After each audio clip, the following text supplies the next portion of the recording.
میرے حبیب کریم سید عالم صلی اللہ علیہ وسلم نے فرمایا، اللہ کریم نے بندے کو، مخلوق کو پیدا کرنے سے پہلے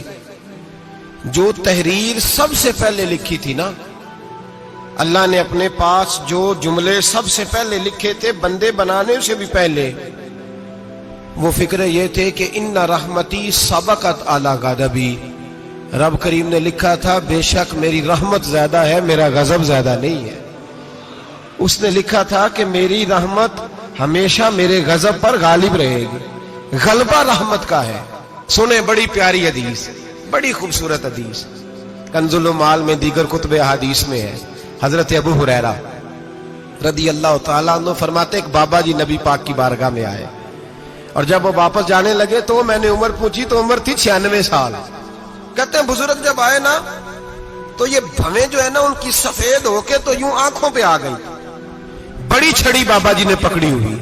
اور دونوں ہاتھ پکڑ کے نا چھڑی کے اوپر جھکے ہوئے ہیں ایک جانب، قربان جاؤں۔ کہتے ہیں جب وہ بزرگ مسجد میں داخل ہوئے تو میرے رسول نے کھڑے ہو کے استقبال فرمایا، کھڑے ہو،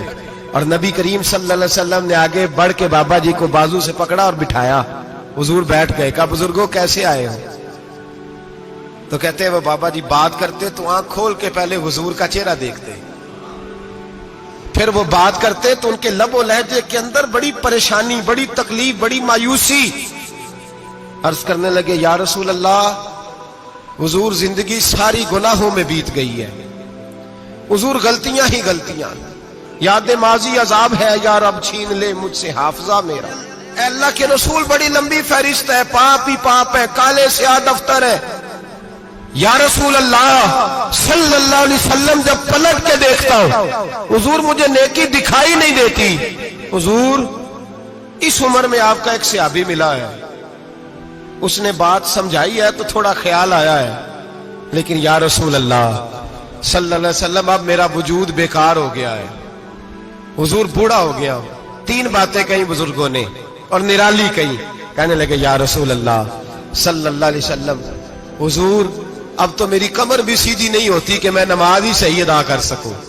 بوڑھا ہو گیا ہوں۔ یا رسول اللہ صلی اللہ علیہ وسلم اب میرے اندر طاقت نہیں کہ میں محنت مزدوری کر کے صدقے اور خیرات دے سکوں۔ یا رسول اللہ صلی اللہ علیہ وسلم اب میں تلوار لے کے جہاد بھی نہیں کر سکتا، حضور نہ میں لمبی نمازیں پڑھ سکتا ہوں، آقا نہ میں صدقات و خیرات دے سکتا ہوں، محبوبہ نہ میں دین کے لیے کوئی جہاد کر سکتا ہوں، بیکار وجود ہے، بیکار بیکار وجود کو تو گھر والے برداشت نہیں کرتے، بچے دعا کرتے یا اللہ ابا جی کو پردہ دے دے، اماں کو پردہ دے دے، بیکار ہو گیا ہوں،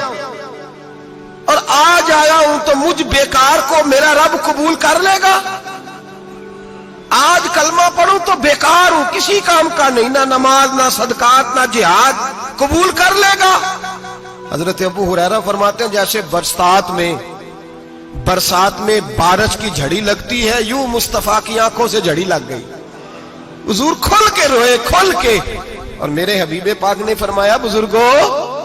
بڑے مجاہد ہیں، دین کے لیے جہاد کرنے والے بڑے ہیں، رب کریم کو آپ کی تلوار کی اتنی حاجت نہیں، اور فرمایا اس کے خزانے کوئی خالی تو نہیں کہ آپ ہی گویا صدقہ دیں گے تو بھرے جائیں گے، اور فرمایا پھر رب کریم کی شان میں اضافہ نہیں کرتی عبادتیں، وہ تو بندے کو نفع دیتی ہیں۔ میں بزرگوں نہ آپ جہاد کریں، نہ آپ صدقات دیں، لا لمبی نمازیں پڑھیں، آپ صدق دل سے آ جائیں، اللہ کے رسول کا وعدہ ہے رب آپ کو بغیر حساب کتاب جنت عطا فرما دے گا۔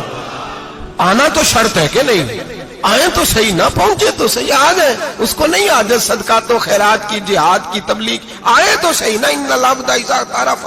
ثم تاب تاب اللہ علیہ، میرے حبیب نے فرمایا بندہ جب رو کے کہتا ہے نا یا اللہ غلطی ہو گئی معاف کر دے، فرمایا میرا مالک اسے فوراً ہی معاف فرما دیتا ہے۔ تو آ تو صحیح، تو آتا ہی نہیں، تو آ ہی نہیں رہا، تو گھر میں بیٹھا ہوا ہے، تو سویا ہوا ہے، تو دکانداری کر رہا ہے، تو پیسے گن رہا ہے، تو آیا ہی نہیں، آ تو صحیح۔ بلکہ میرے نبی پاک فرماتے ہیں جب اللہ پاک کا بھاگا ہوا غلام آتا ہے پھر تو اللہ زیادہ راضی ہوتا ہے۔